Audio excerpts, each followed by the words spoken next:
You're watching Hawaii News Now Sunrise, Hawaii's most watched morning news with Steve Uehara and Grace Lee.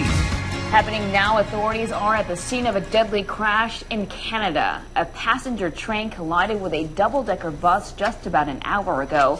And officials estimate that at least 5 people have been killed. Another wave of dead marine life could be washing up at Honolulu Harbor. That area is still closed this morning, 9 days after a devastating molasses spill. Ramsey Wharton has a live update coming up.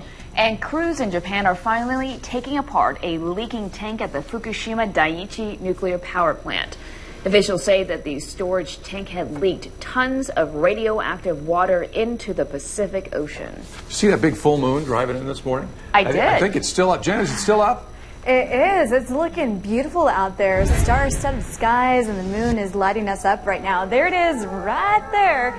And we are seeing some windward Amauka showers, but that's passing through. Very light in nature, and the winds are starting to pick up 9 miles per hour, 77 degrees, and you can see a lot of moon out there across the entire state. We do have some clouds moving through on windward sides, but clearing conditions was what we'll see later today. So a lot like yesterday, but a little less shower activity is what we're expecting. But we are going to see the windward Amauka showers come our way. And the winds picking up at this hour anywhere from 5 to 15 miles per hour. Later today, 10 to 20. And you can see all of that moisture moving in, stacked up against the Ko'olau. So we'll be watching this hour by hour, but some wet roads out there. How's it going, Rachel? Well, we have a stalled vehicle already this morning, and this is on the H1 eastbound right before the Waimalu exit. It's off in the right lane, so you're going to want to stay to the left to avoid that car. So again, this is H1 eastbound right before the Waimalu exit. It's a stalled vehicle in the right lane. Stay left. See if it's backing traffic up.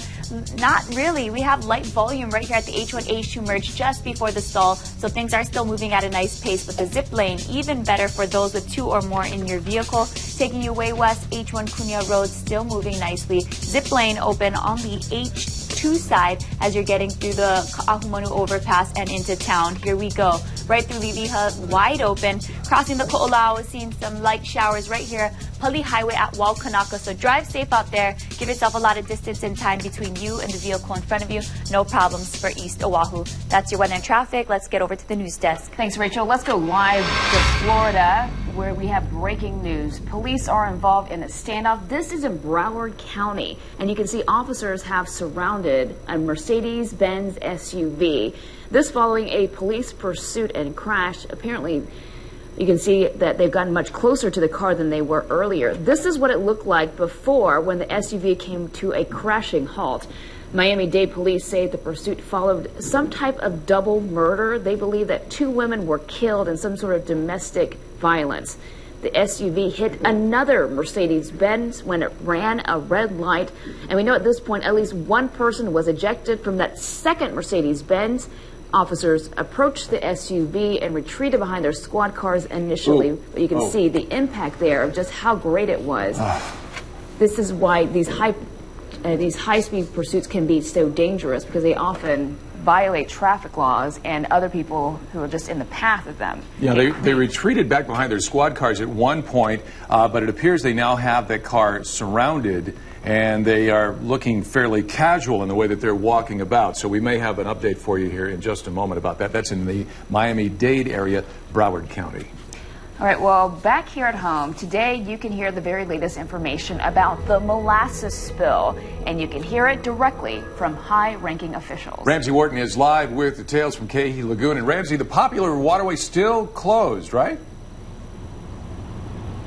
That's right, to recreational use now, to fishermen. They really expanded this out since last week's spill of all that molasses just in the adjacent Honolulu Harbor. We're live this morning in Keehi Lagoon. Again, that beautiful moon shining upon the waters. I'm not seeing a lot of dead fish today, and even the smell is better.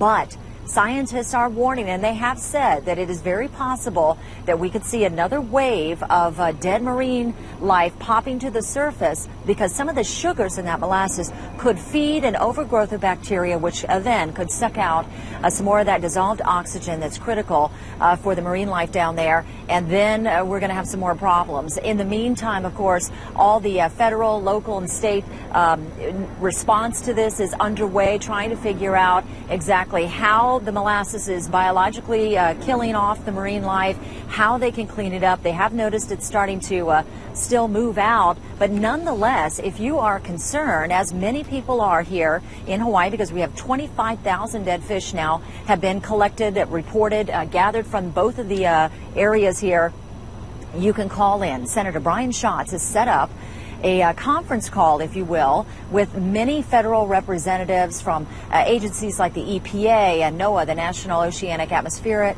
Administration. You can talk with Coast Guard officials there, State Health Department.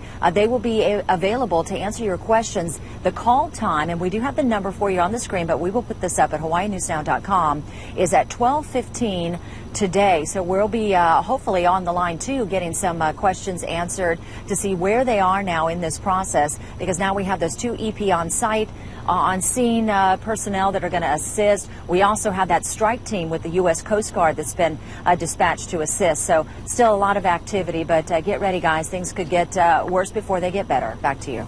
Well, they smell better. They certainly look better. That full moon is gorgeous behind you, Ramsey. We'll look forward to that update from officials coming a little bit later.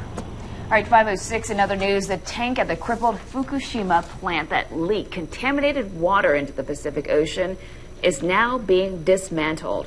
Workers began taking it apart yesterday. Now they want to figure out why it leaked more than 300 tons of radioactive water.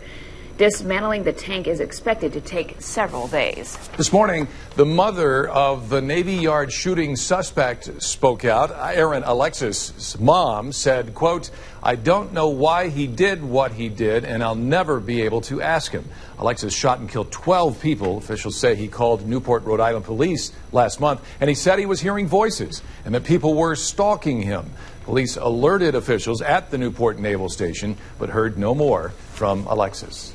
Today, a plea deal expected in the case of a man accused of trying to assassinate President Obama. Oscar Ramiro Ortega Hernandez is set to appear in federal court to answer charges related to a shooting of an assault rifle at the White House in 2011. The gunfire did not injure anyone, but it did leave bullet marks on the executive's mansion. All right, happening right now, we got protesters who have somehow attached themselves to the fence. This is just outside the White House. Well, it's not clear exactly what they are protesting at this moment, but you can see police are in that area. We'll keep you posted on exactly what's going on, but it looks like they're putting up barricades at this hour. All right, time to check in with Howard. Hey, good morning, guys. This is the second and final day of the meeting of the Federal Reserve Board governors. Now, the speculation is that they'll dial back stimulus a little, leading to higher interest rates. But it's just speculation at this hour, and in a few hours we'll know for sure, so let's just wait. UN inspectors have filed their report on the sarin gas attack in Syria. We were led to believe they would not say who fired the sarin.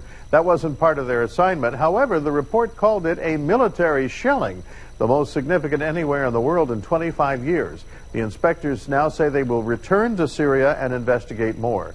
The other shoe drops in the Ed Snowden revelation that NSA snooped on Brazilians. Brazil's President Dilma Rousseff calls off a scheduled visit to Washington. She says she wants an apology. Tony Abbott has been sworn in as the new Prime Minister of Australia. It's a party in power switch, and Abbott has dismissed a number of senior officials this morning, and he's abolishing some entire departments. Boeing successfully flies the new Stretch Dreamliner. It cruised over the Pacific Northwest for 5 hours.